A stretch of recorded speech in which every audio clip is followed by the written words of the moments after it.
Edward Chang, a professor of ethnic studies at the University of California at Riverside, says the accidental discovery of America's first Koreatown began with a little map from 1908.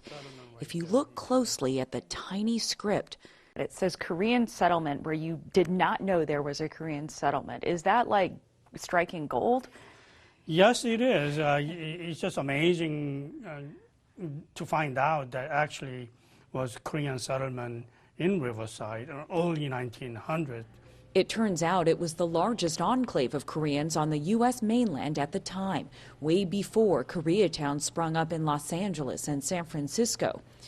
Chang knew that early Korean immigrants to the U.S. had worked in Riverside's once bountiful orange groves, including Korean independence leader An Chang-ho, also known as Dosan.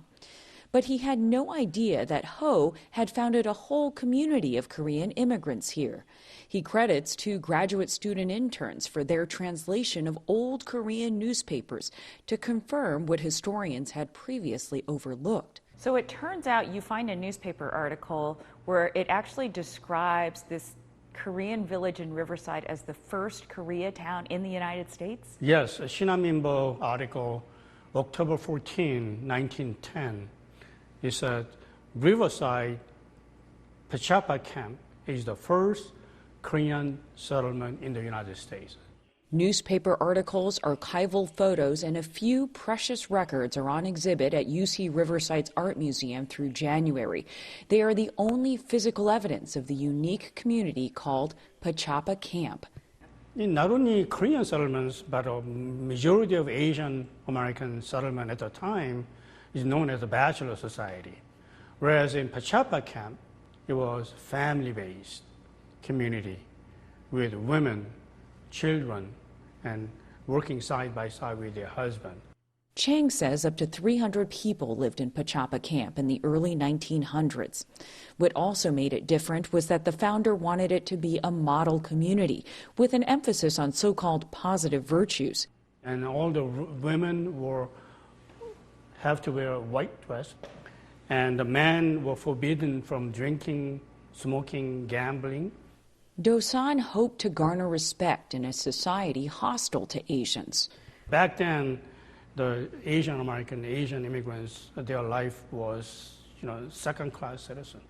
By law, by culturally, each way, it was legal to discriminate against Asians until 1960s, civil rights movement. Pachapa Camp was also critically a living experiment that coincided with the growing movement in Korea and among Korean Americans to call for independence from Japan, which ruled Korea starting in 1905. So it was experimentation of a democracy, truly representing for the people, by the people. It's an evergreen cemetery. In his research, Chang found the gravestone of the community pastor, who he learned was also a pro-independence activist. In fact, Korean immigrants were organizing for independence right here in Riverside, California, another piece of history long buried. A photo from 1911 Chang found showed political delegates gathered for a convention.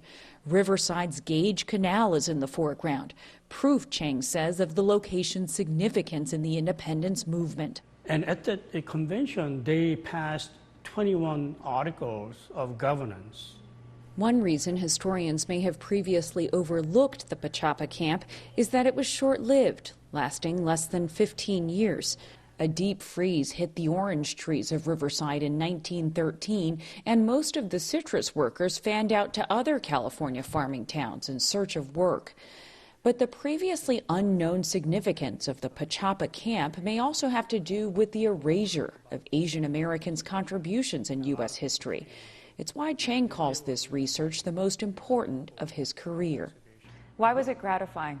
Because it filled the void of vacuum of Korean American history, modern Korean history, Asian American history, uncovering the buried past of our legacy. So this is it? Yeah, that's the designation.